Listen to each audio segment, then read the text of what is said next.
Hello everyone, welcome to my channel. I hope everyone is having a wonderful day. Before starting the video, please go ahead and hit the subscribe button and give this video a like up. Thursday, April 13, 2023.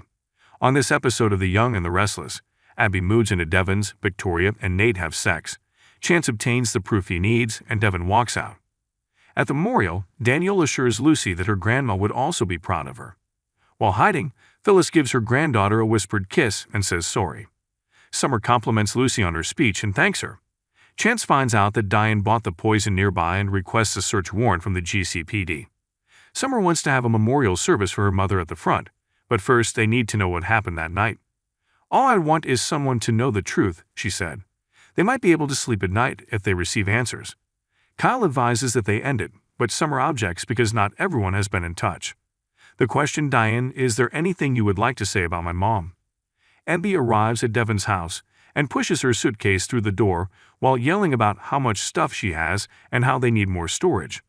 She is kept quiet while Devon shows her the flowers he got for her.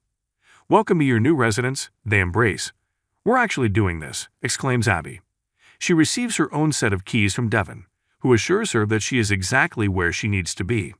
They exchange more kisses. She appreciates him for making this possible, and for wanting her and Dom to be there. Victoria is sitting at her desk at Newman, thinking back on her kiss with Nate. "Where was your head just now?" knocks Audra.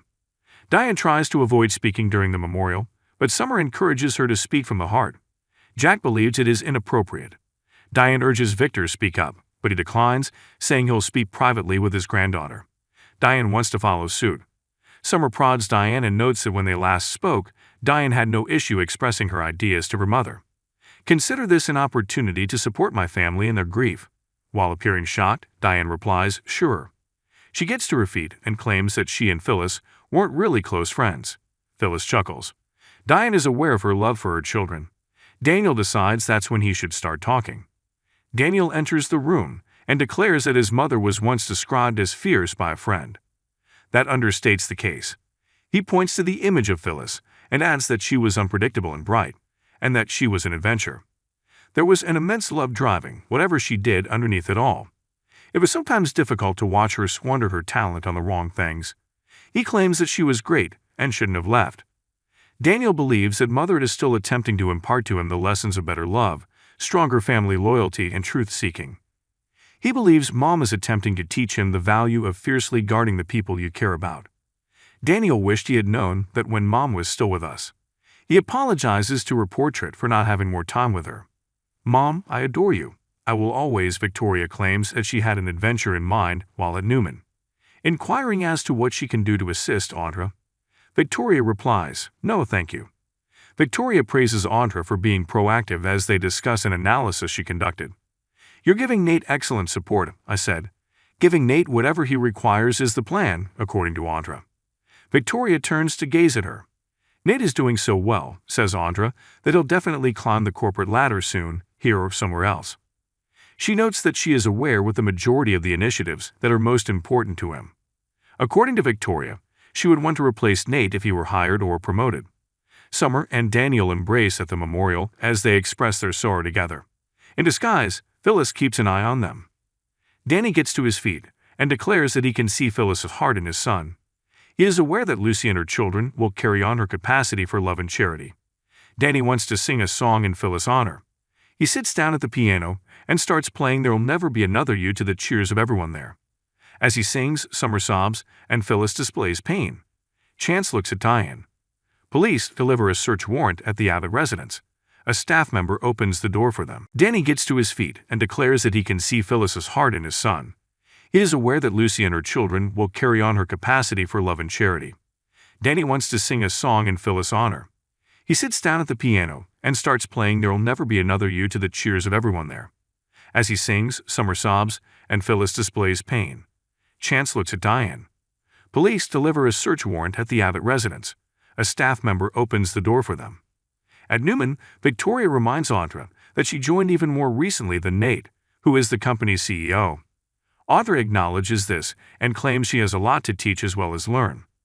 Until the day comes when Victoria actually requires a new CEO, she will keep demonstrating her abilities. She exits after saying that. Abby acknowledges that she is anxious at Devon's, but in a nice manner. She looks forward to their future with anticipation. Devon is fully aware of what she means. He feels as though his desired life is returning at last. "You brought me here. Never have I been more enthusiastic about the future." As they begin to undress for their on-sofa relationship, they kiss. Chance checks his phone at the memorial while Daniel extends his gratitude to everyone. He urges them to extend their celebration a little bit. "Why did Summer make me get up and say something about Phyllis?" A visibly upset Diane queries Jack. Jack believes Summer is struggling with the loss of her mother. Summer is hugged by nearby Nikki and Victor, and they speak to her in a caring manner.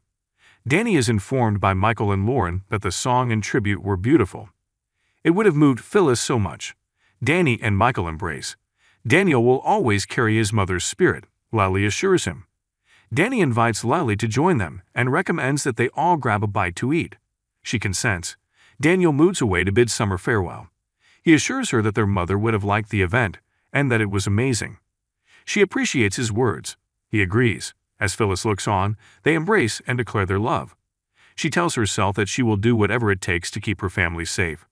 She will reveal Diane for the deceitful liar and sociopath that she truly is. As long as she is alive, her marriage will never take place. A policeman bags up a piece of paper at the Abbott estate as evidence. Nate apologizes to Victoria for being late at Newman. She informs him of Audra's investigation. He reflects, above and beyond as usual. Victoria believes his COO has her sights set on his position. Nate laughs. If she didn't want his job, he might be a little disappointed. "I recognize a bit of myself in her." Victoria hopes he stays put. Nate informs her that she is stuck with him since he loves his profession. That makes her very happy to hear.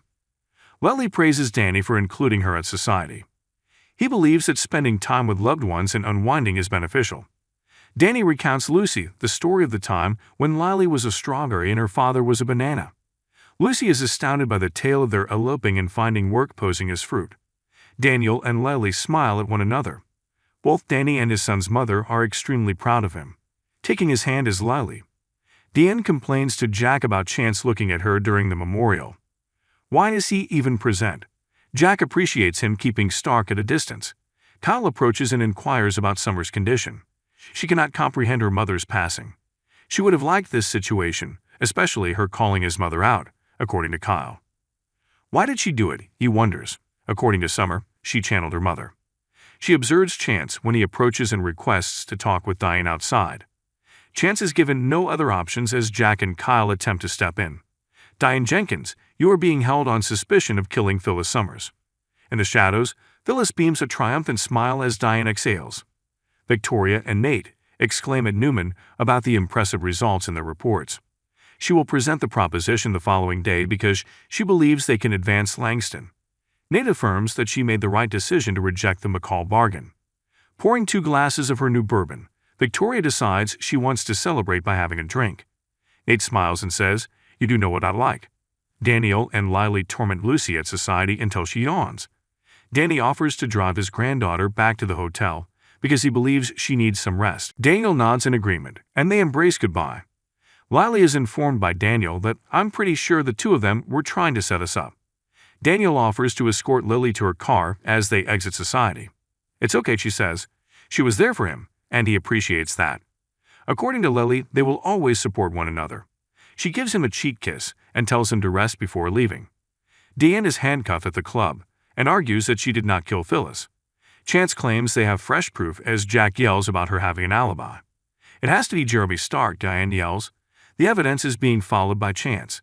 Jack is curious as to what evidence he might possess. Diane desires to speak with a lawyer. "Please help me," she begs Michael. Nate ogles the excellent bourbon at Newman and swills it around in his tongue. Observing him, Victoria thinks, "Nice strong finish." She refers to him as a passionate man. A man with an empty glass, he claims to be. "Dare I offer you a refill, or is that too dangerous on a weeknight?" Victoria jokes. The reply from Nate is, "How can I resist?" She claims he previously struggled. "This time, resistance is pointless," sings Nate. He gives her a kiss.